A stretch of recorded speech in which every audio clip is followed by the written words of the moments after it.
নমস্কাৰ বন্ধু বান্ধৱীসকল, welcome to my YouTube channel job Assam. আপোনালোকৰ কাৰণে এটা ভাল খবৰ আছে। SSB ৰিক্ৰুইটমেণ্ট 2024 অলৰেডি ষ্টাৰ্ট হৈ গৈছে আৰু লাষ্ট ডেট হৈছে 20 এপ্ৰিল।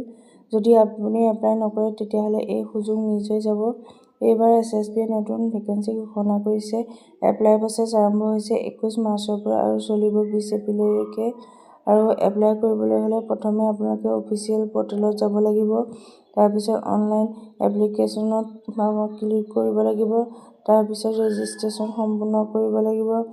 তাৰপিছত পাৰ্চনেল আৰু এডুকেশ্যনেল ডিটেইলছ ফিল কৰিব লাগিব।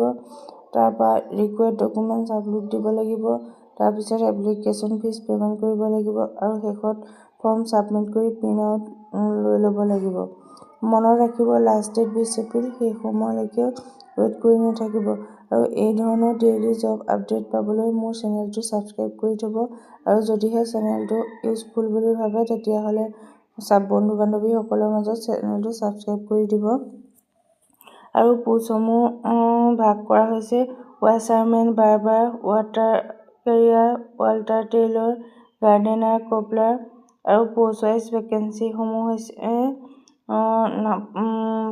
ভেটেনাৰীৰ কাৰণে 34টা, ড্ৰাইভাৰৰ কাৰণে 553টা আৰু গাৰ্ডেনাৰৰ কাৰণে 41টা, ৱাটাৰ কেৰিয়াৰৰ কাৰণে 5টা, কপলাৰৰ কাৰণে 25টা, টেইলৰৰ কাৰণে 41টা, ৱাছাৰমেনৰ কাৰণে 74টা আৰু বাৰ্বাৰৰ কাৰণে 43টা, উইটাৰৰ কাৰণে 3টা, কাৰ্পেণ্টাৰৰ কাৰণে 7টা আৰু নাৰ্ছিং অৰ্ডাৰৰ কাৰণে 1টা। আৰু পে স্কেল 21,700 পৰা 69,100 পাৰ মান্থ। আৰু এজ লিমিট ভেটেনাৰীৰ কাৰণে 18 পৰা 27 বছৰ, ড্ৰাইভাৰৰ কাৰণেও 18 পৰা 27 বছৰ, গাৰ্ডেনাৰৰ কাৰণে 18 পৰা 23 বছৰ, ৱাটাৰ কেৰিয়াৰৰ কাৰণে 18 পৰা 23 বছৰ, কপলাৰৰ কাৰণে 18 পৰা 23 বছৰ আৰু টেইলাৰৰ কাৰণে 18 পৰা 23 বছৰ।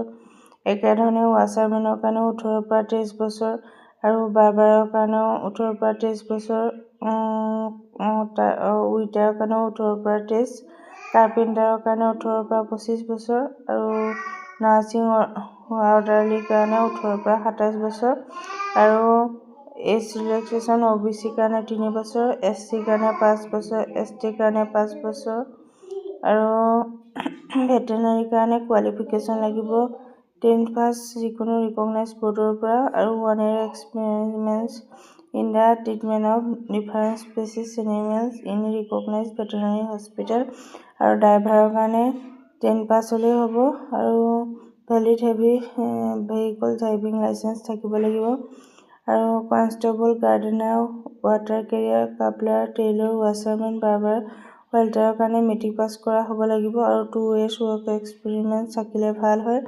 আৰু 1 year ITI বা ভকেশ্যনেল চাৰ্টিফিকেট থাকিলে ভাল। আৰু কাৰ্পেণ্টাৰৰ কাৰণেও মেট্ৰিক পাছ লাগিব আৰু 2 year work experience in respective trade বা 1 year চাৰ্টিফিকেট কোৰ্চ ফ্ৰম যিকোনো ৰিকগনাইজ ইউনিভাৰ্চিটি।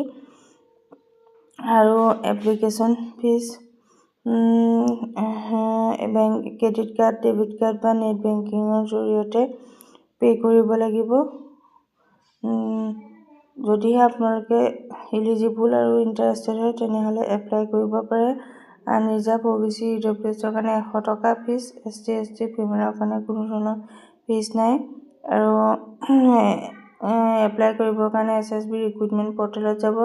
তাৰপিছত ইম্পৰ্টেণ্ট ৱেব লিংক ছেকশ্যনত যাব। তাৰপিছত অনলাইন এপ্লিকেশ্যন ফৰ্মত ক্লিক কৰিব আৰু ৰেজিষ্ট্ৰেশ্যন প্ৰচেছ কমপ্লিট কৰিব। পাৰ্চনেল আৰু এডুকেশ্যনেল ডিটেইলছসমূহ ফিল আপ কৰিব। তাৰপিছত নেচেছেৰী ডকুমেণ্টছখিনি যি বিচাৰিছে আপলোড দিব আৰু এপ্লিকেশ্যন ফিজ পে'মেণ্ট কৰিব আৰু লাষ্টত ফৰ্মখন ছাবমিট কৰি দিব। আৰু একেবাৰে শেষত প্ৰিণ্ট আউট কপি এটা এপ্লিকেশ্যন ফৰ্মৰ লৈ আহিব। আৰু ষ্টাৰ্টিং ডেট এপ্লিকেশ্যন 21 মাৰ্চ আৰু লাষ্ট ডেট 20 এপ্ৰিল 2024। আৰু যদিহে মোৰ ভিডিঅ'টো চাই ভাল পালে তেন্তে লাইক এটা কৰি দিব আৰু চেনেলটো ছাবস্ক্ৰাইব কৰি দিব।